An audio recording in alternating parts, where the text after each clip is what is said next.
They shoved past her in the chow line like she didn't exist, called her sweetie, and told her to move faster. When one of them knocked the tray from her hands and laughed as food splattered across her boots, he added an insult that made the whole table roar. Lieutenant Commander Kira Brennan didn't respond. She just cleaned up the mess in silence while they went back to their meal. In 6 hours, those same men would be sitting in a briefing room when she walked to the front, and their faces would go white when they realized who actually ran their task force. Kira Brennan was 32, compact and athletic, with dark auburn hair cut short and a face that people consistently underestimated. She'd arrived at Joint Special Operations Base Parwan wearing civilian clothes and carrying a worn duffel bag, looking more like a contractor or intelligence analyst than a Navy SEAL, which was exactly the point. The base northeast of Bagram housed multiple special operations units preparing for a major operation against a Taliban network in the Hindu Kush Mountains. Delta Force, Ranger Regiment, SEAL Team 7, and a Marine Special Operations Company were all staging from Parwan, along with intelligence personnel and logistical support. It was a mixing pot of egos, experience, and inter-service rivalry. Kira had been on base for 3 days, deliberately keeping a low profile. She wore no rank insignia, no unit identifier, nothing that marked her as anything special. She ate in the enlisted dining facility instead of the officers' area. She worked out in the weight room during off hours. She watched, listened, and assessed the people who'd soon be under her command. Most of them had no idea the operation even had a joint task force commander yet. The ones who'd noticed her at all assumed she was nobody important. Kira grew up in Coronado, California, where her father served as a Navy SEAL instructor at the Naval Special Warfare Center. She'd spent her childhood watching candidates struggle through Hell Week, seeing who quit and who pushed through barriers that seemed impossible. Her father never treated her differently because she was a girl. He taught her the same lessons he taught his students. Mental toughness mattered more than physical strength. Technique beat raw power, and the only easy day was yesterday. She swam competitively through high school, specializing in distance events that required endurance over speed. She ran marathons for fun. When she enrolled at the Naval Academy, she'd already decided what she wanted to do. Even though women weren't allowed in SEAL training yet, she commissioned as a surface warfare officer and spent 5 years on destroyers, earning her qualifications and waiting. When the Navy opened SEAL training to women in 2016, she applied immediately. She was 27, older than most candidates, but she had something they didn't: years of preparation and a father who'd taught her exactly what to expect. She made it through Hell Week, through dive phase, through land warfare. She graduated in the top 15% of her class. Her instructors noted she wasn't the strongest or the fastest, but she never quit, never complained, and solved problems others couldn't see. She had a mind for strategy and tactics that went beyond individual performance. Over the next 5 years, she deployed to Syria, Iraq, and Afghanistan. She led direct action missions, hostage rescues, and high-value target operations. She earned a reputation for meticulous planning and calm decision-making under fire. When JSOC needed someone to command a complex multi-service operation, her name came up. Some people thought putting a woman in command was political. Those people hadn't read her operational record. The incident in the dining facility happened on her 4th day at Parwan. Kira had been up since 04:00 reviewing intelligence reports, and she grabbed an early dinner before the evening rush. The chow hall was half empty, just a few soldiers scattered at tables. She filled her tray and turned toward an empty table when someone bumped her from behind, hard enough that she stumbled slightly. "Watch where you're going," a voice said. She turned. 3 men in Army combat uniforms, all with Ranger scrolls on their shoulders. The one who'd bumped her was a staff sergeant, mid-20s, built like he lived in the gym. His name tape read Kozak. "Sorry," Kira said evenly and moved to step around them. Kozak didn't move. He looked her up and down with obvious dismissal. "You lost, sweetie. Civilian contractors eat in a different facility." "I'm fine here," Kira said. His friends laughed. One of them, another staff sergeant named Phelps, shook his head. "They keep letting anyone on base these days. Probably some admin clerk who thinks she's hardcore because she's in a combat zone." Kira felt the familiar weight of the moment. She could identify herself, pull rank, make them regret their assumptions. Or she could wait. Learn what kind of men they were when they thought no one was watching. She chose to wait. Kozak stepped closer, invading her space deliberately. "You need to move faster in the chow line. Some of us actually have important work to do." Kira picked up her tray and walked to her table. Behind her, she heard them laughing. She was halfway through her meal when Kozak walked past her table. As he did, he shifted his shoulder and knocked her tray off the table. Food spilled across the floor, sauce splattered on her boots. "Eat it," he said, adding a crude insult. His friends erupted in laughter. Several other soldiers watched but said nothing. In their minds, this was just normal military culture. Hazing the new person. Putting someone in their place. Kira looked at the mess, then at Kozak. Her face showed nothing. No anger, no embarrassment, no reaction at all. She stood, grabbed napkins, and cleaned up the spill in silence. Kozak and his friends went back to their table, already forgetting about her. If you're watching this, you already know something's about to change. But before I tell you what happens next, I need to ask something. This channel shares stories about people who do extraordinary things in impossible situations. If these stories matter to you, if you want to hear more, hit subscribe. There are too many stories that never get told. Kira returned to her quarters, a small room in the transient officer housing. She peeled off her boots, still stained with sauce, and set them by the door.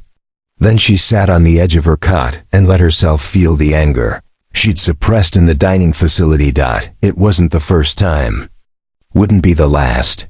She'd dealt with versions of Kozak throughout her entire career. Men who saw her gender before her qualifications.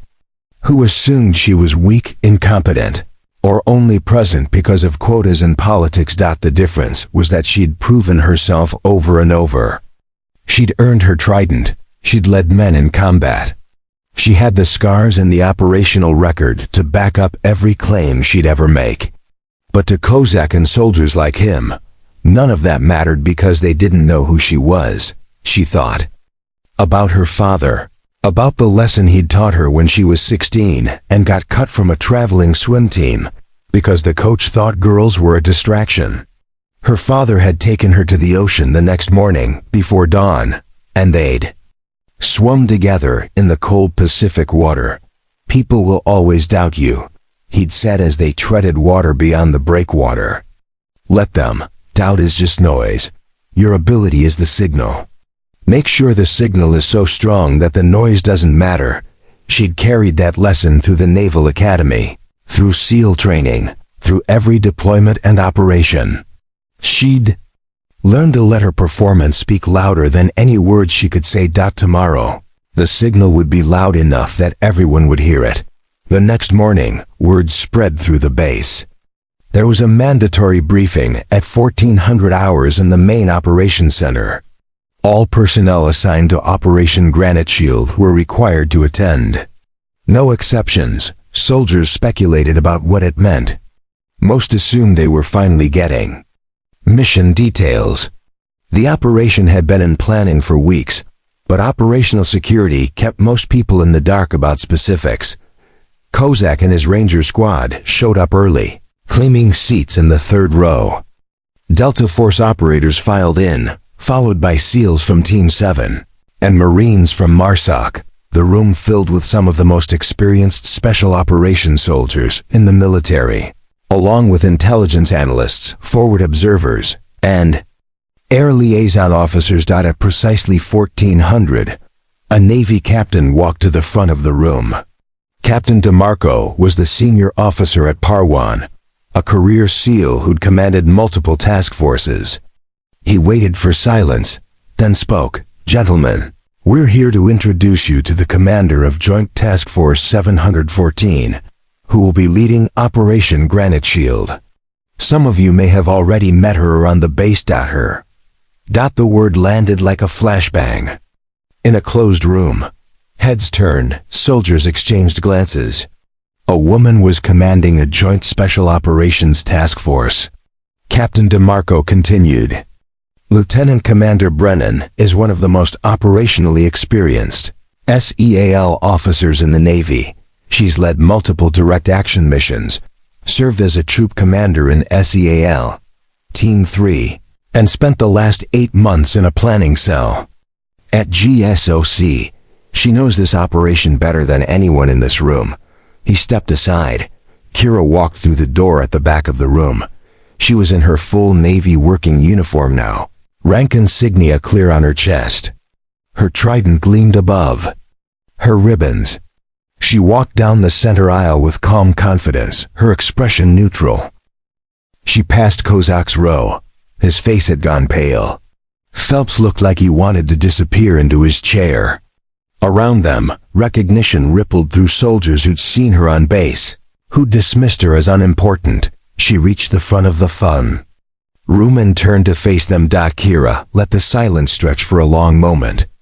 She looked across the faces watching her, reading their reactions: surprise, disbelief, curiosity, and from a few, including Kozak, barely concealed horror. "Good afternoon," she said. Her voice carried clearly through the room, calm and authoritative. "I'm Lieutenant Commander Brennan, and I'm the officer in charge of this task force. Over the next 2 weeks, we're going to plan and execute one of the most complex operations conducted in this theater this year. We'll be moving against a Taliban network that's been operating in the Hindu Kush for the past 18 months. The D network is sophisticated, well-armed, and dug into terrain that gives them every advantage." She clicked a remote, and a map appeared on the screen behind her. Terrain analysis, enemy positions, infiltration routes.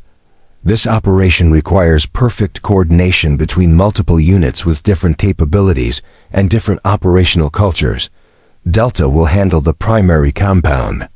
Rangers will establish the outer cordon. SEALs will secure the secondary objective. MARSOC will provide mobile reaction force. Every piece has to work in sync, or people die. She advanced the slides, walking through intelligence assessments, threat analysis, and tactical considerations. She spoke with precision and depth, demonstrating knowledge that went far beyond what anyone expected. She'd studied every aspect of the operation, war-gamed every contingency, and prepared answers to questions before they were asked. 20 minutes into the briefing, she paused and looked directly at Kozak, Staff Sergeant Kozak. She said, "Your squad will be positioned here." She indicated a position on the map. "You'll be responsible for securing the northern approach and preventing enemy reinforcement. It's a critical position. If you fail, the entire operation is compromised." Kozak sat frozen, unable to respond. "Do you understand the assignment, Staff?" "Sergeant." "Yes, ma'am," he managed. "Good." She moved on without dwelling on the moment, but everyone in the room understood what had just happened. The woman he'd humiliated in the dining facility now held his life and career in her hands. She continued the briefing, detailing responsibilities for each unit. She answered questions with confidence, pushing back when someone suggested a tactic that wouldn't work, accepting input when it improved the plan. She demonstrated tactical expertise that earned nods from even the most skeptical operators in the room. By the time she finished, 90 minutes later, the atmosphere had completely shifted. These soldiers had come in doubting. They left knowing they were working for someone who knew exactly what she was doing. Captain DeMarco stood as Kira concluded.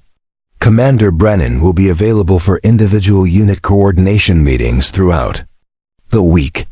Treat her guidance as you would any task force commander. Dismissed. As soldiers filed out, several senior NCOs and officers approached Kira to introduce themselves properly and ask detailed questions. They treated her with the professional respect her rank and position demanded. Kozak slipped out quickly, avoiding eye contact.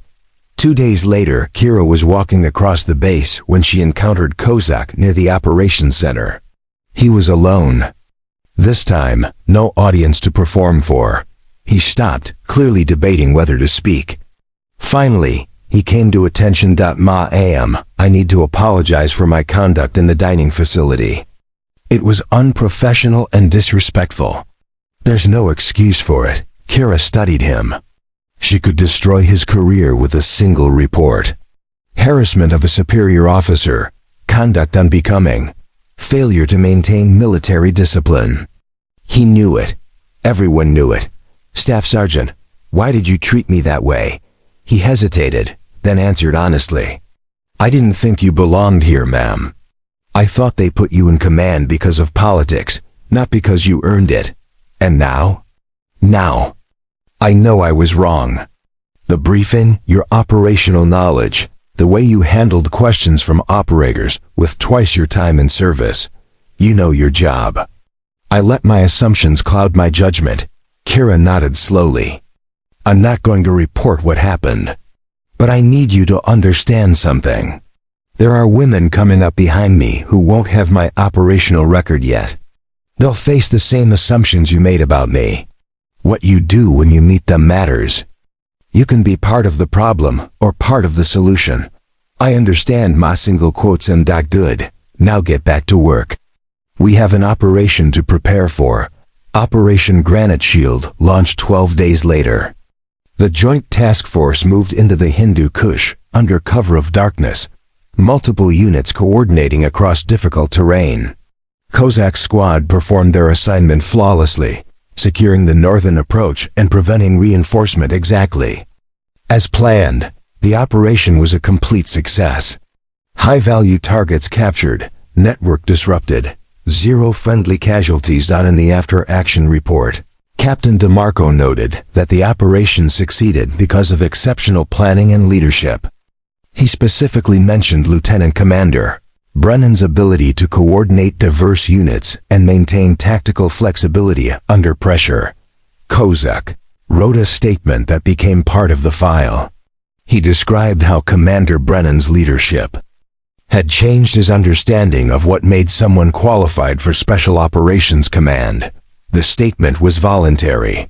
No one asked him to write it. Word of the operation spread through the Special Operations community. Kira became known as a SEAL officer who'd commanded one of the most successful Joint Task Force operations in recent memory. When she rotated back to the States 6 months later, she was assigned to the Naval Special Warfare Development Group, the Navy's premier special operations unit. She never talked about the dining facility incident, but soldiers had been at. Parwan told the story to others. About the commander who'd let herself be humiliated so she could see who her people really were. About the operator who'd proven that respect wasn't given based on assumptions, but earned through competence and performance. And about the moment when a room full of elite soldiers learned that the quiet woman they'd ignored was the most qualified person in the building.